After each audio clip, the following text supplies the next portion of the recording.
বাংলাদেশের সর্বশেষ গুরুত্বপূর্ণ আপডেট সংবাদে আপনাকে স্বাগত। শুরুতেই সংবাদ শিরোনাম, পরে বিস্তারিত। শুরুতেই জানিয়ে দিব, বিএনপির দুই গ্রুপের মধ্যে ভয়ানক সংঘর্ষ, মাদ্রাসার শিক্ষার্থীর মৃত্যু। চাঁদপুরের হাজীগঞ্জে বিএনপির দুই গ্রুপের ধা পাল্টা ধা এবং সংঘর্ষের ঘটনায় আহত মাদ্রাসা ছাত্র সাইমুম 14 নিহত হয়েছেন। এরপর জানিয়ে দিব, নতুন নেতৃত্ব ছাড়া দেশ নতুনভাবে বিনির্মাণ সম্ভব নয়, বললেন ভিপি নূর। রাষ্ট্র সংস্কার আইনজীবীদের ভূমিকা শীর্ষক আলোচনা সভার আয়োজন করে বাংলাদেশ আইনজীবী অধিকার পরিষদ। বাংলাদেশ আইনজীবী অধিকার পরিষদ গণ অধিকার পরিষদের ভাতৃপ্রতিম সংগঠন হিসেবে আইনজীবীদের অধিকার প্রতিষ্ঠায় কাজ করে যাচ্ছে। এই আলোচনা সভা থেকে আইনজীবী অধিকার পরিষদের নতুন কমিটি ঘোষণা করা হয়। এবারে জানাবো, তাজুলের 5 খলিফা ধরাছোঁয়ার বাইরে। সাবেক এলজিআরডি মন্ত্রী তাজুল ইসলামের 5 খলিফা তাণ্ডবে আওয়ামী লীগের পুরোটা সময় তটস্থ ছিল লাকসাম এবং মনোহরগঞ্জবাসী। আয়নাঘর বানিয়ে নির্যাতন করে টাকা আদায়, টেন্ডারবাজি এবং জোর জুলুম করে জমি দখল সহ নানাভাবে হয়রানি করাই ছিল তাদের কাজ। এসব অনৈতিক কাজে নেতৃত্ব দিতেন মন্ত্রীর ভাতিজা সাবেক উপজেলা ভাইস চেয়ারম্যান আমিরুল ইসলাম এবং যুবলীগ নেতা সাদাত হোসেন। ব্যক্তিগত সহকারী পিএস মোহাম্মদ কামাল হোসেন, সহকারী একান্ত সচিব এপিএস জাহেদ হোসেন এবং মন্ত্রীর শ্যালক উপজেলা আওয়ামী লীগের সাধারণ সম্পাদক মহব্বত আলী। অনৈতিক কাজ করে তারা এখন বিশাল সম্পদের মালিক। গত 5 আগস্টের পর থেকে এই জুলুমবাজদের আর প্রকাশ্যে দেখা যাচ্ছে না। তারা এখনও আইনশৃঙ্খলা বাহিনীর ধরাছোঁয়ার বাইরে। এদিকে তারেক রহমান সরকার পতনের আন্দোলনের মূল কারিগর, বললেন বিএনপির সিনিয়র যুগ্ম মহাসচিব অ্যাডভোকেট রুহুল কবির রিজভী। জানিয়ে দিব, খালেদা জিয়ার সঙ্গে সাংবাদিক মুশফিকুল ফজল আনসারীর সাক্ষাৎ। প্রায় 1 দশক পর বিএনপির চেয়ারপারসন এবং সাবেক প্রধানমন্ত্রী বেগম খালেদা জিয়ার সঙ্গে সাক্ষাৎ করেছেন সিনিয়র সাংবাদিক মুশফিকুল ফজল আনসারী। গতরাতে রাজধানীর গুলশানে বেগম খালেদা জিয়ার বাসভবন ফিরোজাতে দেখা করেন তিনি। সর্বশেষ 2015 সালের জানুয়ারিতে খালেদা জিয়ার সঙ্গে তার সাক্ষাৎ হয়েছিল। সাংবাদিক মুশফিকুল ফজল আনসারী এতদিন যুক্তরাষ্ট্র থেকে শেখ হাসিনার বিরুদ্ধে সবসময় সোচ্চার ভূমিকা রেখেছেন। এবং সর্বশেষ জানিয়ে দিব, বাইডেনের সঙ্গে দ্বিপাক্ষিক বৈঠকে বসবেন ডক্টর মোহাম্মদ ইউনুস। জাতিসংঘের সাধারণ পরিষদ অধিবেশনের ফাঁকে মার্কিন প্রেসিডেন্ট জো বাইডেন বাংলাদেশের অন্তর্বর্তীকালীন সরকারের প্রধান উপদেষ্টা ডক্টর মোহাম্মদ ইউনুসের সঙ্গে দ্বিপক্ষীয় বৈঠকে বসবেন। পাশাপাশি পাকিস্তানের প্রধানমন্ত্রী শেহবাজ শরীফ সহ আরও অনেকজনই রাষ্ট্রপ্রধান এবং সরকার প্রধানের সঙ্গে সাক্ষাৎ করবেন প্রফেসর ডক্টর মোহাম্মদ ইউনুস। এছাড়াও মার্কিন পররাষ্ট্রমন্ত্রী অ্যান্টনি ব্লিংকেনের সঙ্গেও ডক্টর মোহাম্মদ ইউনুসের বৈঠকের সম্ভাবনা রয়েছে। সব ঠিক থাকলে নিউ ইয়র্কের স্থানীয় সময় 24 সেপ্টেম্বর দুপুরে জাতিসংঘ সদর দপ্তরে বাংলাদেশ ও যুক্তরাষ্ট্রের শীর্ষ নেতারা বৈঠকে বসবেন। প্রিয় দর্শক, এতক্ষণ শুনছিলেন সংবাদ শিরোনাম, এবারে বিস্তারিত। তবে তার আগে বন্ধুরা, অনুরোধ থাকবে এই সংবাদটিতে একটি লাইক দিন। এই চ্যানেলে আপনি নতুন হয়ে থাকলে আমাদের সংবাদটি দেখতে দেখতে চ্যানেলটি সাবস্ক্রাইব করে রাখুন। কমেন্ট করে জানিয়ে দিন বন্ধুরা, আপনি বিশ্বের কোন দেশ থেকে বা বাংলাদেশের কোন স্থান থেকে আমাদের সংবাদটি দেখছেন এবং শুনছেন। এবারে বিস্তারিত। বিএনপির দুই গ্রুপের সংঘর্ষ, মাদ্রাসা শিক্ষার্থীর মৃত্যু। চাঁদপুরের হাজীগঞ্জে বিএনপির দুই গ্রুপের ধা পাল্টা ধা এবং সংঘর্ষের ঘটনায় আহত মাদ্রাসা ছাত্র সাইমুম 14 নিহত হয়েছেন।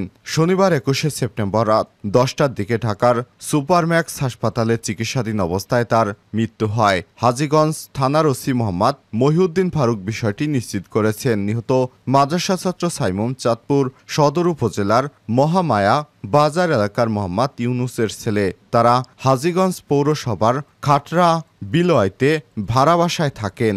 সাইমুম হাজীগঞ্জের স্থানীয় একটি হেফজখানায় হাফেজি পড়তেন। তার বাবা রাজমিস্ত্রির কাজ করেন। শুক্রবার 20 সেপ্টেম্বর সন্ধ্যা 7টার দিকে টোরাগড় এবং 7 ও 8 নম্বর বিএনপি এবং এর অঙ্গ সহযোগী সংগঠন নেতাকর্মীরা হাজীগঞ্জ বাজার সংলগ্ন 6 নম্বর ওয়ার্ডের টোরাগড় সর্দারবাড়ি বিএনপির নেতাকর্মীদের সঙ্গে সংঘর্ষে লিপ্ত হয়। এতে উভয় পক্ষের প্রায় অর্ধশতাধিক মানুষ আহত হন।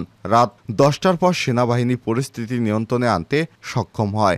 এক পর্যায়ে তা হাজীগঞ্জ বাজারে ছড়িয়ে পড়ে রণক্ষেত্রে পরিণত হয় দেশ।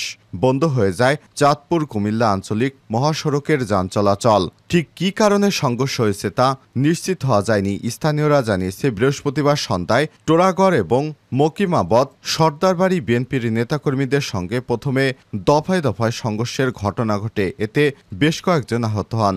রাতে কয়েকটি মোটরসাইকেলে অগ্নিসংযোগ এবং কয়েকটি গাড়ি ভাঙচুর করা হয়। বিষয়টি নিয়ে শুক্রবার হাজীগঞ্জ থানার বৈঠক হলেও সমাধান হয়নি। সন্ধ্যা 7:30টার দিকে আবারও দুই গ্রুপের সংঘর্ষ শুরু হয়। নতুন নেতৃত্ব ছাড়া দেশ নতুনভাবে বিনির্মাণ সম্ভব নয়।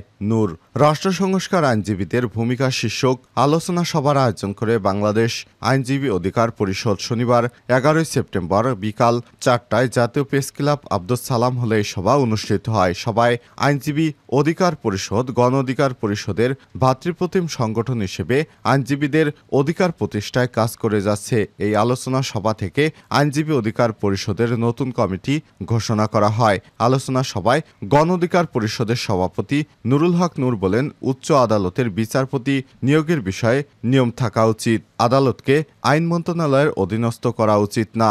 বিচার বিভাগের পূর্ণাঙ্গ স্বাধীনতা যে কথা আমরা বলি তা নিশ্চিত করতে হবে। বিপ্লবের পর বিভিন্ন দেশে সংবিধান পরিবর্তন হয়। বাংলাদেশের যে সংবিধান তা মানুষের মৌলিক অধিকার সুরক্ষা দিতে পারে না। তাই নতুন করে সাংবিধানিক পরিবর্তন করলে আমাদের আপত্তি নাই। স্বাধীনতার 53 বছরে আমরা বাংলাদেশকে নতুন করে গড়ার সুযোগ পেয়েছি। এখন আমরা সময় এসেছে দেশকে সংস্কার করে। বিভিন্ন সময় দেশের মানুষের জীবন দিয়েছে, কিন্তু দেশের গুণগত পরিবর্তন হয় নাই। এই জাতি তো বারবার জীবন দিবে না। তাই এখন সময়কে কাজে লাগাতে হবে। জেলায় জেলায় নিরপেক্ষ লোককে পাবলিক প্রসিকিউটর হিসেবে নিয়োগ দিতে হবে। বিপিনুর আরও বলেন, 2018 সালে আমরা কোটা আন্দোলন করেছি। চাইলে আমরা চাকরিতে ঢুকে যেতে পারতাম। আমরা যখন দেখেছি একটা অংশ কোটাকে সংস্কার করে লাভ নেয় অন্য পক্ষ। রাষ্ট্রের রন্ধ্রে রন্ধ্রে যে এরকম শত শত সহস্র অনিয়ম, সেগুলো সংস্কার করবে কারা?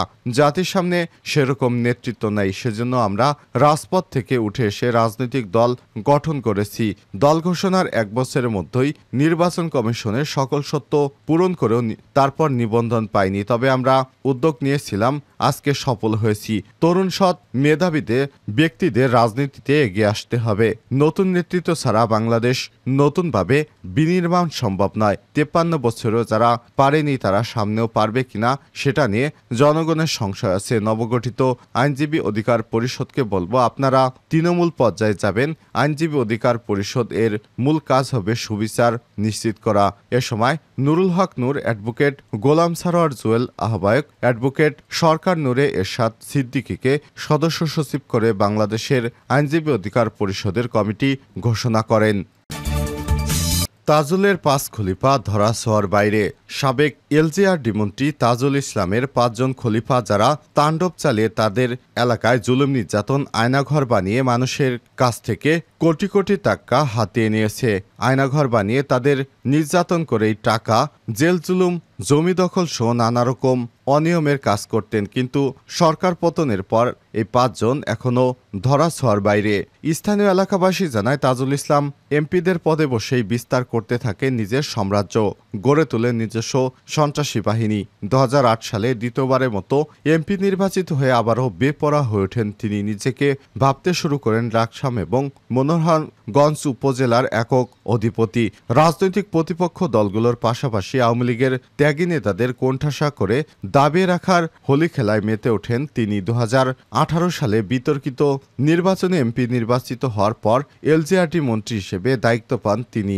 এরপর অহংকার এবং দম্ভের চূড়ায় পৌঁছে যান তিনি। স্যার না ডাকলে মাইন্ড করতেন। মন্ত্রিত্ব পেয়ে তার পেছনে ফিরে তাকাতে হয়নি। লাকসাম মনোহরগঞ্জের সম্রাট যেন তিনি। মন্ত্রিত্ব পাওয়ার পর তাজুল লুটপাট আর অবৈধ সম্পদ অর্জনের খেলায় মেতে ওঠেন। দেশ বিদেশে বিপুল পরিমাণ সম্পদ গড়েছেন। দুর্নীতি আর অনিয়ম ও সীমাহীন ক্ষমতার অপব্যবহার করেছেন তিনি। হলফনামা ঘেঁটে দেখা যায় 10 বছর আগে তাজুল ইসলামের মোট সম্পদের পরিমাণ 16 কোটি টাকা। বর্তমানে তার সম্পদের পরিমাণ 120 কোটি টাকার উপরে। তারেক রহমান সরকার পতন আন্দোলনের মূল কারিগর রিজভী। বিএনপির ভারপ্রাপ্ত চেয়ারম্যান তারেক রহমান আওয়ামী লীগ সরকার পতন আন্দোলনের মূল কারিগর বলে মন্তব্য করেছেন দলটির সিনিয়র যুগ্ম মহাসচিব অ্যাডভোকেট রুহুল কবির রিজভী। তিনি বলেছেন, আজকে ছাত্র জনতার আন্দোলনে ফ্যাসিবাদী সরকারের পতন হয়েছে। আন্দোলনে দেশের ছাত্র সমাজ এবং তরুণেরা নিজের জীবন বাজি রেখে সংগ্রাম করেছে, দেশকে স্বৈরাচার মুক্ত করেছে। আর এই সংগ্রামের মূল কারিগর ছিলেন তারেক রহমান। তিনি বলেন, গত 7ই জানুয়ারি নির্বাচন বর্জনের মাধ্যমে তারেক রহমান প্রমাণ করেছেন তার সিদ্ধান্তই সঠিক। সরকারের একতরফা নির্বাচনের কারণে দেশ বিদেশে আওয়ামী লীগের অবস্থান জিরোতে নেমে এসেছে। সম্প্রতি ভারতের গণমাধ্যমও বলছে, বিএনপিকে নির্বাচনে আনতে না পারাই ছিল আওয়ামী লীগের সবচেয়ে বড় ভুল। শনিবার 21শে সেপ্টেম্বর বিকেলে সিরাজগঞ্জের এনায়েতপুর ইসলামিয়া উচ্চ বিদ্যালয় মাঠে এক স্মরণ সভায় সব কথা বলেন তিনি। স্মরণ সভায় প্রায় অর্ধ লক্ষাধিক লোকের সমাগম ঘটে। স্মরণ সভায় প্রধান অতিথি হিসেবে ভার্চুয়ালি বক্তব্য দেন বিএনপির ভারপ্রাপ্ত চেয়ারম্যান তারেক রহমান। এতে প্রধান বক্তা হিসেবে ভার্চুয়ালি বক্তব্য দেন দলটির স্থায়ী কমিটির সদস্য ইকবাল মাহমুদ টুকু। বিশেষ অতিথি হিসেবে উপস্থিত ছিলেন জেলা বিএনপির সভানেত্রী রোমানা মাহমুদ। ছাত্র জনতার সরকার পতন আন্দোলনে নিহতদের স্মরণে অনুষ্ঠিত সভায় বেলকুচি, চৌহালি এবং এনায়েতপুর থানা বিএনপির উদ্যোগে এই স্মরণ সভা অনুষ্ঠিত হয়।